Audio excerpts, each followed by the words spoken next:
Hello, welcome back to my channel. Thanks so much for clicking on this video. Please don't forget to like and subscribe and turn on bell notifications. So as you all know, most likely I talk about sex education. I feel it's really important for me to talk about STDs. I know it's not a sexy topic, it's not fun, but it's important because there's more than 20 million cases of STDs every year in the United States, and that's just the US. So it's definitely a big issue.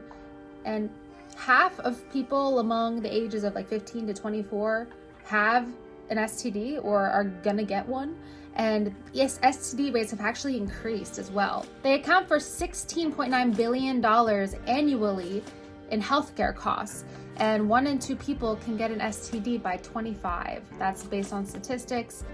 If you didn't already know, having an STD can be really detrimental. Not only does it cause infection sometimes, which can be really uncomfortable, but it could also get in the way of reproductive health and also cause infertility depending on the STD and the severity of it. Not only that, you're more likely to get HIV if you already have another STD, which is a really, really terrible one. I did make a video on HIV on my Patreon page, but I'm probably going to make a video soon on HIV awareness as well because that's a really important one. First thing I want to say is instead of asking somebody, are you clean? Ask them, have you been tested? You're a lot more likely to get an honest response, probably because, someone doesn't want to feel like they're unclean. That's kind of like a terrible thing to feel. Even if you have been tested positive, you don't want to admit to being not clean. So just the way you ask is really important. I think it's really important for us to normalize the conversation and to talk about this more, even though it's uncomfortable, because a lot of people aren't getting tested enough, and you should be getting tested annually. And if you're very sexually active, I would say get tested every 6 months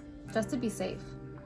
I was watching this amazing TED Talk by this woman named Ella Dawson, and she did a really good job spreading the word on herpes. She was talking about how herpes is actually not something that people test you for when you go to the doctor unless you ask for it. And she talks about how she actually got herpes, and it was really terrible for her because, well, just like it'd be terrible for everyone because of the stigma surrounding herpes. It's just like people assume that if you have herpes then there must be something wrong with you, maybe you're dirty or irresponsible, but you can get herpes so easily and it's so common. And if you think about it, like when you hear that somebody has herpes, what do you automatically think about that person? You probably make some assumptions if you're being honest with yourself. And it's so stigmatized by society. Just so you know, 1 in 5 women have herpes. It's a very, very common STD.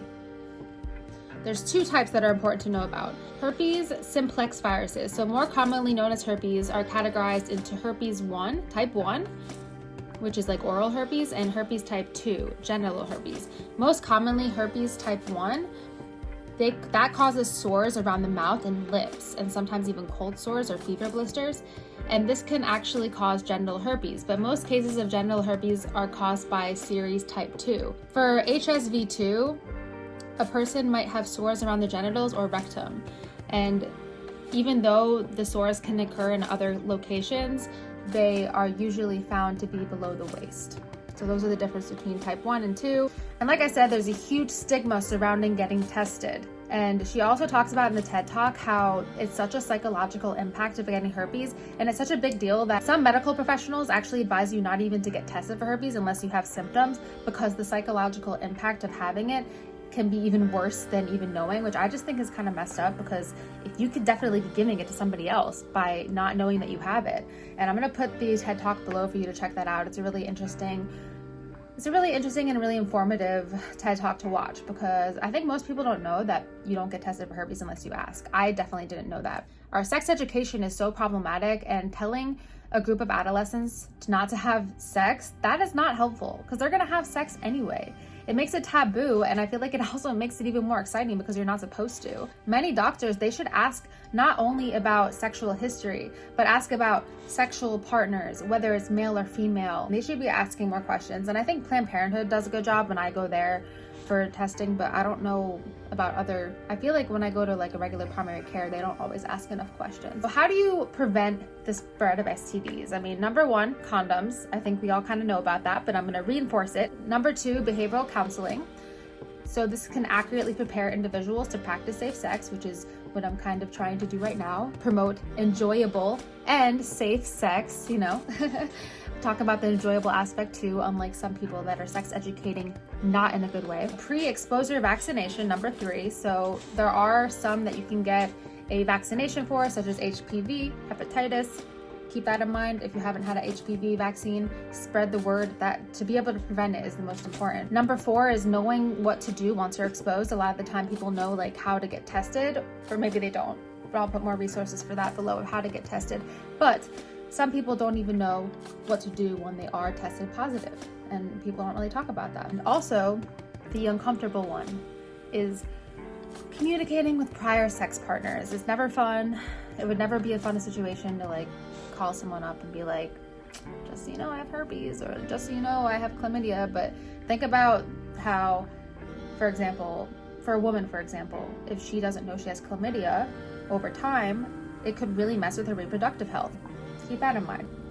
Generally, it's recommended to get tested for chlamydia, gonorrhea, hepatitis, herpes, HIV, and syphilis. But there's way too many STIs and STDs to even count. There's so many out there. Most common one is chlamydia. That's because it's often reported.